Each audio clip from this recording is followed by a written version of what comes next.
Assalamualaikum warahmatullahi wabarakatuh. Bertemu kembali dengan saya Nur Eka Susilawati, guru biologi SMA 1 Cicalengka. Hari ini kita masuk pada bab baru, yaitu bab virus, ya. Nah, materi yang akan Ibu sampaikan untuk hari ini adalah asal, bentuk, struktur virus, kemudian reproduksi virus. Kita mulai. Nah, asal virus. Virus berasal dari bahasa Latin yang artinya racun.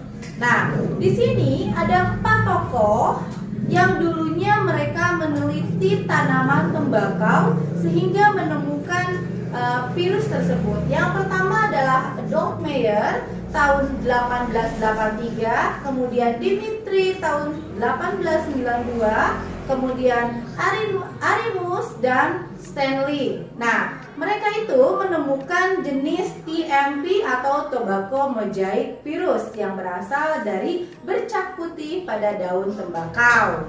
Nah, sekarang kita masuk ke ukuran virus. Nah, kita lihat di sini pada layar Anda, ya. Ada gambar virus bakteriophage dengan bakteri. Lihat di situ perbandingannya sangat jauh sekali, ya. Nah, di sini ukuran tubuh dari virus itu sangat kecil. Ukurannya antara 10 sampai 300 nanometer. Sedangkan 1 nanometer adalah 1/1 juta milimeter, ya. Nah, kemudian bentuk virus sangat bervariasi, mulai dari bulat, kemudian seperti bakteriophage atau disebut dengan virus T, kemudian ada yang berbentuk helix, ada yang berbentuk batang, ya. Nah, kamu bisa lihat sendiri bagaimana bentuknya dalam layar. Selanjutnya, nah, struktur virus ini, virus disebut benda mati karena terdiri atas partikel yang dapat dikristalkan.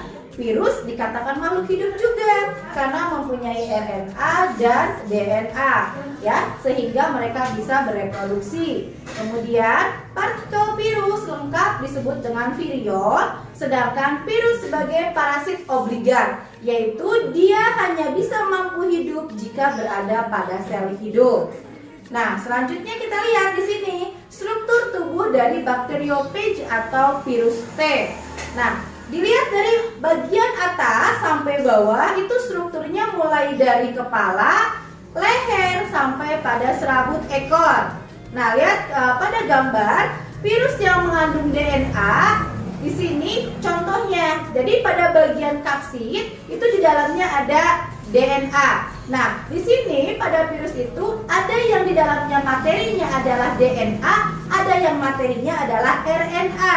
Nah, Ibu contohkan pada layar, jika materi virus berisi DNA, maka di sini ada virus herpes, penyebab infeksi mulut dan kelamis, kemudian adenovirus, penyebab infeksi usus dan saluran pencernaan, kemudian parvovirus, penyebab kanker pada hewan. Selanjutnya ada virus yang mengandung RNA saja pada materi genetiknya. Contohnya ada coronavirus, yaitu penyebab corona, ada paramoxyvirus, penyebab penyakit gondok, dan retrovirus penyebab kanker. Kemudian sekarang kita lanjutkan pada reproduksi virus. Reproduksi virus ada 2 macam, ada secara litik atau lisis dan secara lisogenetik. Kita bahas satu persatu, ya. Nah, sebelum kita masuk pada reproduksinya, kita pahami dulu apa itu reproduksi virus. Berdasarkan pada pengertiannya, jadi perkembangan secara replikasi di dalam sel inang atau host. Nah, energinya didapat dari mana? Energinya itu digunakan dari hasil protein yang ada di dalam virus untuk dia menghasilkan sintesis virus yang berasal dari host atau sel inang. Nah, asam nukleat yang membawa informasi genetik ini membentuk virus baru pada host tersebut. Nah, yang tadi Ibu sebutkan ada 2 macam, litik dan lisogenetik. Kemudian kita bahas satu persatu. Sekarang kita masuk kepada daur litik. Perhatikan pada gambar. Di sini ada beberapa gambar. Ya, yang perlu kalian tekankan, kita harus paham dulu mulai dari mana proses litik ini terjadi. Jadi yang pertama itu adalah proses adsorpsi, di mana virus menempel pada sel inang. Yang dicontohkan di sini adalah pada bakteri. Yang kedua adalah fase penetrasi, di mana virus menginjeksi materi genetik ke dalam tubuh sel inang. Yang ketiga, fase sintesis, yaitu pembentukan rantai genom dan bagian dari virus. Kemudian yang keempat adalah fase pematangan. Di sini virus melakukan replikasi menjadi virion-virion baru. Nah, yang terakhir adalah fase lisis atau fase litik, di mana sel inang itu pecah, virus yang baru sudah terbentuk keluar dari dalam sel.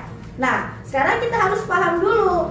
Di sini virus menghasilkan enzim lysozyme yang diupayakan untuk bisa memecah dinding sel atau membran sel pada sel host atau sel inang. Kemudian virus juga bersifat virulen, yaitu virus yang mampu bereproduksi dengan sel hostnya. Nah, kemudian daur lisogenetik di sini. Lisogenetik terjadi jika sel memiliki pertahanan yang lebih baik daripada daya virus infeksi tersebut, sehingga sel inang tidak mudah pecah atau tidak mudah lisis.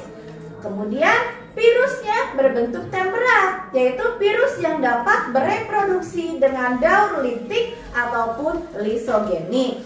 Kemudian pada daur lisogenik tidak terbentuk virion baru. Sel inang mengandung profag, yaitu pergabungan antara DNA virus dengan DNA inang atau DNA bakteri yang dicontohkan di dalam tayangan ini. Nah, sel inang tidak mati atau tidak rusak, melainkan dia bahkan ikut bisa membelah diri dengan sel hostnya. Nah, ini adalah daur lisogenik, ya. Sama dengan daur litik, tahap yang pertama dan yang kedua itu adalah penetrasi. Kemudian yang adsorpsi dan penetrasi. Nah, pada tahap yang ketiga itu tidak terjadi pembentukan, tetapi adanya fase penggabungan. Materi genetik pada DNA virus itu menggabung pada materi genetik pada DNA host atau DNA bakteri.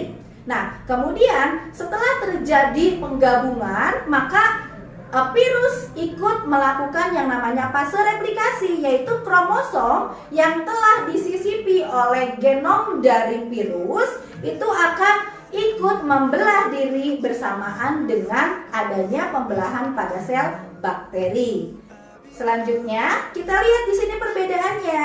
Jadi perbedaannya pada tahap akhir, jika proses reproduksi litik atau lisis, maka terbentuk virion, kemudian virionnya keluar dari tubuh host atau tubuh sel inang. Sedangkan untuk lisogenik itu tidak terbentuk virion, tetapi virus ikut membelah di dalam materi genetik yang terdapat pada bakteri atau sel host. Jadi jika sel bakteri ikut membelah, maka bakteri tersebut memiliki dua materi genetik, yaitu materi genetik pada bakteri dan materi genetik pada virus. Nah, itu adalah materi yang kita bahas untuk hari ini. Silahkan kalian pelajari. Untuk pertemuan selanjutnya kita masuk ke dalam klasifikasi virus. Tetap semangat belajar di rumah, jaga kesehatan. Sekian dari saya. Assalamualaikum warahmatullahi wabarakatuh.